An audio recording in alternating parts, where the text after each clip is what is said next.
السلام علیکم دوستو، اردو سٹوریز کو خوش آمدید۔ دوستو، روز شوہر نے پرسکون ماحول میں اپنی بیوی سے کہا، بہت دن گزر گئی ہے، میں نے گھر والوں، بہن بھائیوں اور ان کے بچوں سے ملاقات نہیں کی ہے۔ میں ان سب کو گھر پر جمع ہونے کی دعوت دے رہا ہوں، اس لیے برائے مہربانی تم کل دوپہر اچھا سا کھانا تیار کر لینا۔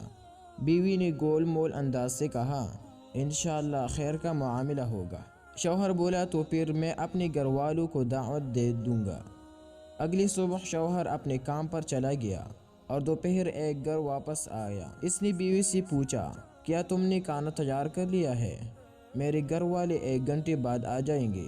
بیوی نے کہا، نہیں، میں نے ابھی نہیں پکایا، کیونکہ تمہارے گھر والے کوئی انجان لوگ تو ہے نہیں، لہٰذا جو کچھ گھر میں موجود ہے وہی کھا لیں گے۔ شوہر بولا، اللہ تم کو ہدایت دے، تم نے مجھے کل ہی کیوں نہ بتایا کہ کھانا نہیں تیار کروں گی؟ وہ لوگ 1 گھنٹے بعد پہنچ جائیں گے، پھر میں کیا کروں گا؟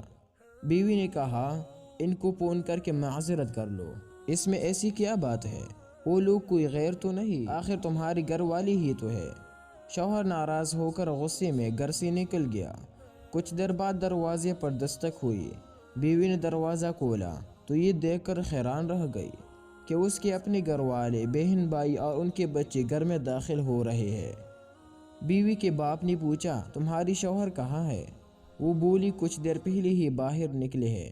باپ نے بیٹی سے کہا، تمہارے شوہر نے گزشتہ روز فون پر ہمیں آج دوپہر کے کھانے کی دعوت دی، یہ کیسے ممکن ہے کہ وہ دعوت دے کر خود گھر سے چلا جائے؟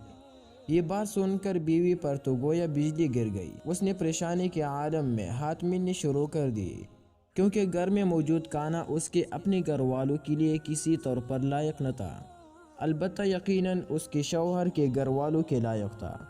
اس نے اپنے شوہر کو فون کیا اور پوچھا، تم نے مجھے بتایا کیوں نہیں کہ دوپہر کے کھانے پر میرے گھر والوں کو دعوت دے دی ہے؟ شوہر بولا، میرے گھر والے ہو یا تمہارے گھر والے، فرق کیا پڑتا ہے؟ بیوی نے کہا، میں منت کر رہی ہوں کہ باہر سے کھانے کے لیے کوئی تیار چیز لے کر آ جاؤ، گھر میں کچھ نہیں ہے۔ شوہر بولا، میں اس وقت گھر سے کافی دور ہوں، اور ویسے بھی یہ تمہارے گھر والے ہی تو ہے، کوئی غیر یا انجان تو نہیں، ان کو گھر میں موجود کھانا ہی کھلا دو، جیسا کہ تم میرے گھر والوں کو کھلانا چاہتی تھی، تاکہ یہ تمہارے لیے ایک سبق بن جائے جس کے ذریعے تم میرے گھر والوں کا احترام سیکھ لو۔